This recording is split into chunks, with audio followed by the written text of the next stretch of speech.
It started innocently enough. After months of searching for an affordable apartment in the city, Daniel found a listing that seemed almost too good to be true. A spacious one-bedroom flat in a decent neighborhood, Greystone Lane, for less than half the usual price. The ad read, "Quiet, furnished, perfect for a single tenant. Immediate move-in. No pets. First month free."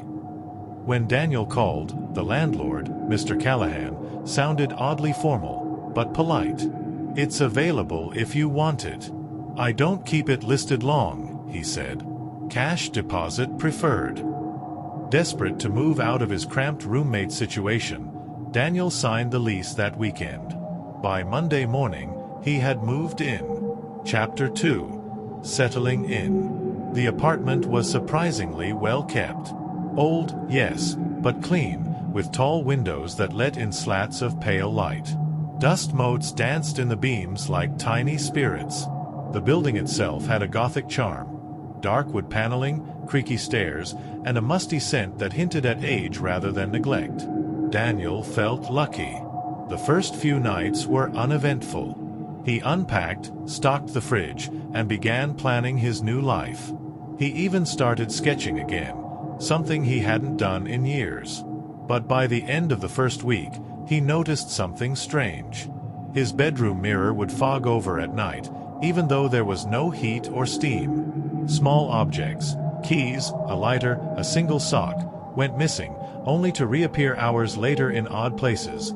Inside the refrigerator, under the bathroom sink, on top of the wardrobe. He laughed it off. New place. Getting used to things, he told himself. But deep down, something unsettled him. Chapter 3. The Footsteps. On the 9th night, he woke to the sound of footsteps. Not the muffled creaks of neighbors upstairs, but clear, distinct steps walking across his living room floor. Slow. Measured. He froze. From his bed, he could see the sliver of hallway outside the bedroom. No shadows. No movement. Just silence. Then a whisper. Soft. Incoherent. Female. He grabbed his phone and turned on the flashlight. The hallway was empty. The living room untouched. The door locked. Still, sleep evaded him the rest of the night. Chapter 4. Traces. Over the next week, the incidents increased. He began waking up with scratches on his arms and back, thin, red marks that stung like paper cuts. His dreams turned vivid. A woman with dark hair stood in the corner of his room, weeping. Behind her, a door in the wall. A door that didn't exist. One night, while reaching behind the couch for a dropped pencil, he found something tucked between the cushions, an old photograph. It showed a woman standing in the very same living room. Her eyes were blurred, but her hands were pressed flat against her sides, stiff as if forced into place. Written in pen on the back were the words, "I hear her at night." Chapter 5. The Neighbor. Daniel began asking around the building. Most of the other tenants kept to themselves, but an older woman on the 3rd floor, Mrs. Bell, offered a knowing look when he asked about his unit. "You moved into 2B?" she asked. "Poor girl who lived there before you. She didn't last long." "What happened to her?" Mrs. Bell lowered her voice. "She vanished. Just disappeared. One day she was there, the next day gone. Left all her things. Police came, but found nothing. Landlord never said a word. Rented it again a month later." Daniel felt a chill crawl up his spine. "Do you know her name?" he asked.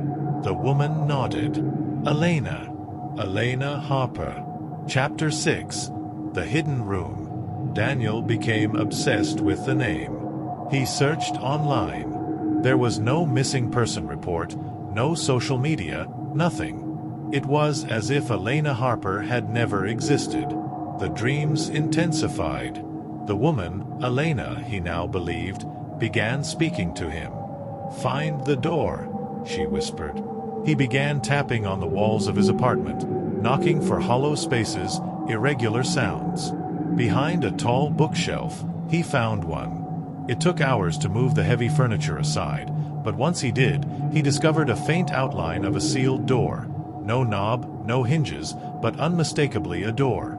That night, it opened in his dream. Chapter 7. Inside. When he awoke, the sealed door was ajar, no longer part of the wall. Daniel's heart pounded as he stepped closer. Inside was a narrow room, maybe 4 feet wide. At the end, a mirror. No shelves, no furniture, just the mirror. He stepped inside. The air was colder here, oppressive. He looked into the glass and saw Elena, not standing behind him, no, standing inside the mirror. She opened her mouth and screamed, but no sound came out, just the image of raw terror. Then behind her, a shadow. It reached for her neck. Daniel staggered back and slammed the hidden door shut. He slept in the hallway that night. Chapter 8. The Landlord's Lie. Daniel demanded answers. He called Mr. Callahan. "You didn't tell me about the woman who vanished." Callahan sighed. "People come and go. It's an old building." "There's a sealed room in my wall," Daniel snapped. The landlord paused. "That room was bricked up years ago. No one goes in there." "So you knew?" Callahan's voice dropped. "I suggest you don't go poking around. Some places are better left forgotten."